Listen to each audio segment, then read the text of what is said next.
Hello everyone. Today we are going to discuss about a very important poem by Wilfred Owen which is titled Anthem for Doomed Youth. Now, before we start, I would like to tell you that in this particular video we will be discussing both in English as well as in Hindi so that the message becomes clear to you. This particular poem is a war poem and it was written while Wilfred Owen was recovering from shell shock in a hospital. Before we move any further, we need to discuss about what is this term war poetry or war poems. What are these? So the term refers to poetry written about war in which a poet writes about his experiences of war or about war from a general perspective, means the people who have not participated in war but they make sense of it artistically. So the term can be used to describe any poetry on war, but it is more specifically used to refer to the poets who even served as soldiers in the First World War. Many of the people, many of the young men or youth of the age in the 20th century participated in the World War One from the side of their countries, and this is the main thrust of this particular poem. So European society was deeply shocked by the immense bloodshed and the loss of young lives during the First World War, which was never witnessed prior to that. The World War One was the first instance in which such huge amounts of loss of life were seen. And before that, war was considered as something glorious. It was considered as if it is a brave act, a courageous act. Soldiers were represented as heroes in poetry, and brave leaders were, eulogized. They were praised heavily, even extolled. But this particular form of war poetry, which originated during the First World War, it changed the way war was looked at. It changed how society thought of war, and the harsh realities of war were brought to the forefront. So there were many war poets who are highly regarded today, such as Wilfred Owen, Robert Graves, Siegfried Sassoon, and some others who are of a lesser importance when we look at them academically. So when we talk about Wilfred Owen, his poems belong to the category of war poetry, and he also served in a regiment of the British Army, and he received training as a soldier in 1916. You have to remember that the World War One culminated or ended in 1918. So in 1916 he was appointed as a second lieutenant, and he was sent to a war zone where he witnessed for the first time the actual realities of war. जो actually में war zone में होता है, जो harsh realities हैं, जो blood shed है, जो डेथ्स हैं, people dying in front of your eyes, पहली बार उन्होंने लोगों को अपनी आंखों के सामने, यंग सोल्जर्स को अपनी आंखों के सामने मरते देखा. People who fell into a shell hole and then they died. So there he saw for the first time the harsh realities of war. He realized how war actually tends to shock young men who go into fighting, and they are never really cared for. They are left uncared for, and he was also affected by this phenomenon when he was fighting on a trench, and he suffered a blast from a mortar shell nearby and was left unconscious for many days. And when he came back to his senses, he saw his comrades lying dead around him. And then he was sent to Craig Lockhart Hospital in Edinburgh to recover. And there also was a poet, Siegfried Sassoon, who was another very famous war poet. They met there, and he was also recovering there, and they formed a relationship between them, which was to transform Wilfred Owen's life, because his entire outlook about life and about war in general was to change from there. Firstly, he was suffering from shell shock, which is a phenomenon in which soldiers undergo a tremendous shock and trauma from the warfare and the senseless, firing and bullets and bombardment of the battlefield. So they get so affected by it, their humanity is challenged. They become numb. This is a phenomenon which was coined during the First World War only.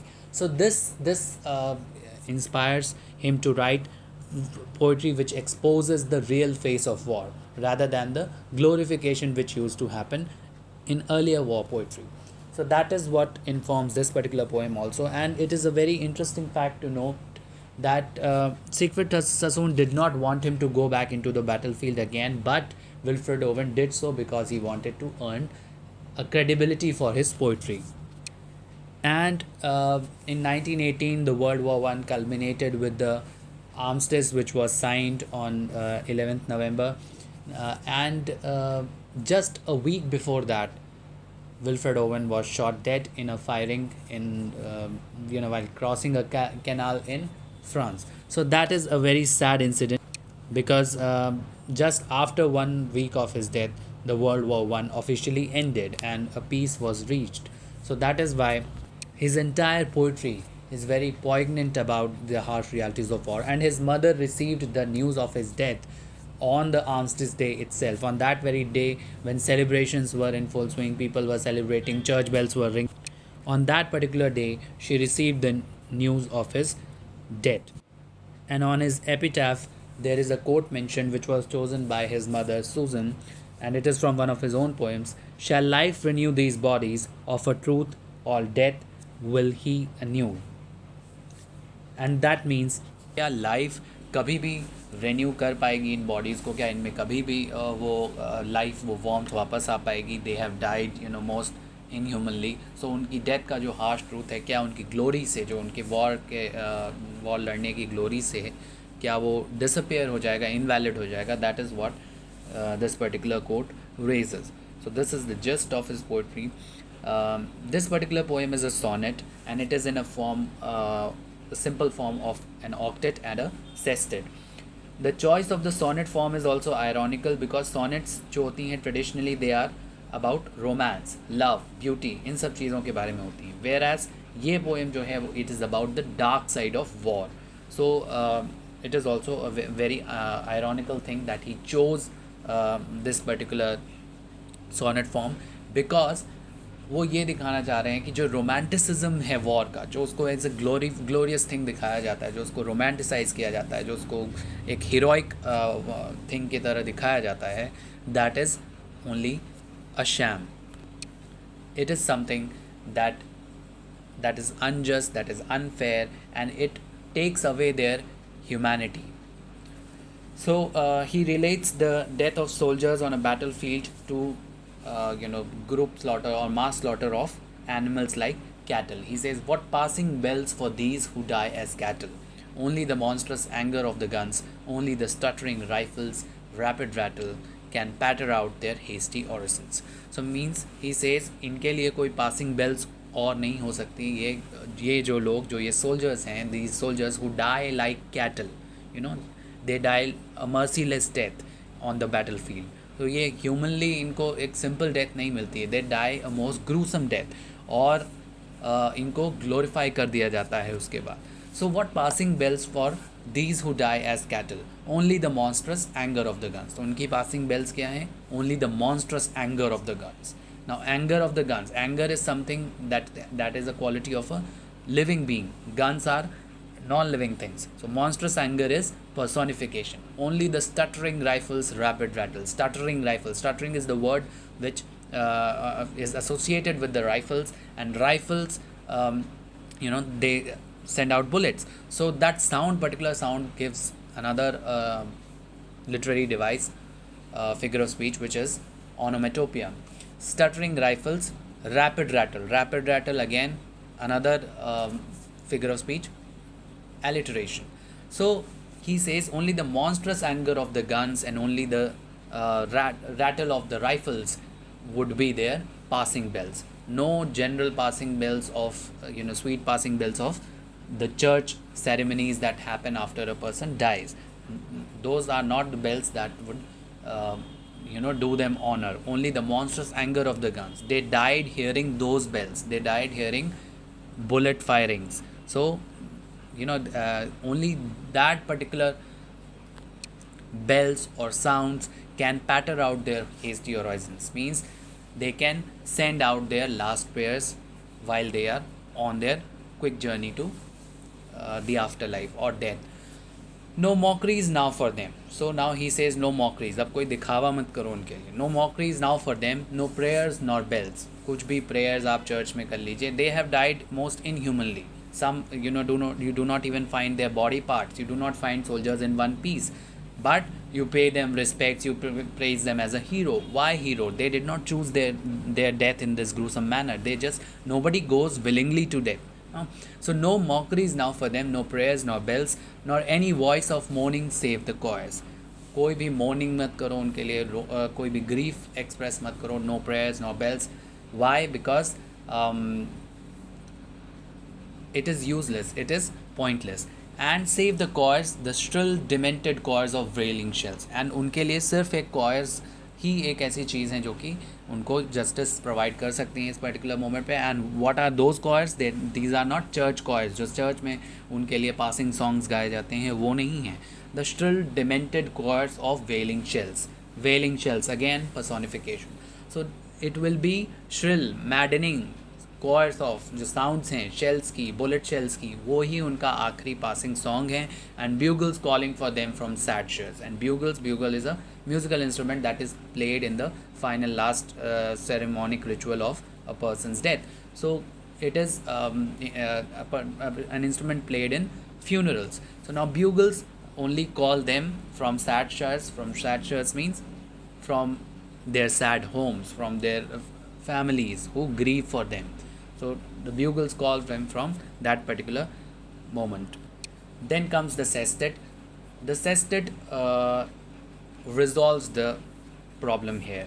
So now the choice of the sonnet form is also pretty ironical, because sonnets are about romance, about love, but here this poem is about war and the romanticization of war, of presenting war as something glorious, as relating the ideas of nationalism or patriotism, love for one's country, to war. In making ideas about patriotism or about nationalism, we often forget the harsh realities of war. They are sidelined. So he relates the death of the soldiers on a battlefield to this particular incident, and then in the sestet he comes towards the ceremonies that are carried out after the soldiers die. What candles may be helped to speed them all, not in the hands of boys, but in their eyes shall shine the holy glimmers of goodbyes. So now he says, what candles may be held? You cannot hold any candles to send them to their afterlife. Usually it is a tradition that when a person dies, young children or boys hold candles in church ceremonies and pay them their last respects. But he says that there can be no candles that can help them speedily into the afterlife. And the only candles are not in the hands of boys. The only flames are not in the hands of young boys, but in their eyes, because they shall see that they are also about to be doomed in the similar manner, because they also have to participate in this endless war. The young boys, when they will grow up into young men, they will also participate in this senseless war. So in their eyes shall shine the holy glimmers of goodbyes, and only in their eyes that particular feeling will be there. And the pallor of girls' brows shall be their pall, means the pale brows of girls, the women in their family who will weep and grieve at their death, that shall be their pall. Pall is a cloth that covers the tomb or the coffin. Their flowers, the tenderness of patient pines. The women and girls in their families will grieve. Their pale skin and brows will become the cloth that covers the coffin of these young men. So on the battlefield there is no traditional drawing of curtains or blinds after the death of a person, as in the case of a usual funeral. But the day naturally fades away with dusk coming and the darkness descending upon the scene. So he says that this is alone that they get.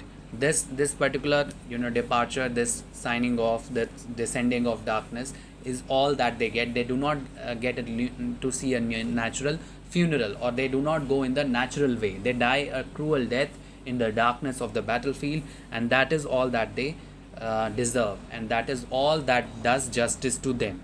So these people and their sacrifices are, rendered worthless by the senseless brutality of war, and that is the basic idea behind this poem, that we need to consider these people as humans first and then soldiers. पहले वो human हैं, पहले वो इंसान हैं, then वो soldiers हैं. Otherwise, if we don't do that, if we only consider that they are born to die, then they will only be dying a meaningless death, and it will be of no use. So that is the entire point of this poem, exposition of the harsh realities of war, and that is the entire aim of the war poetry of modern times. Thank you.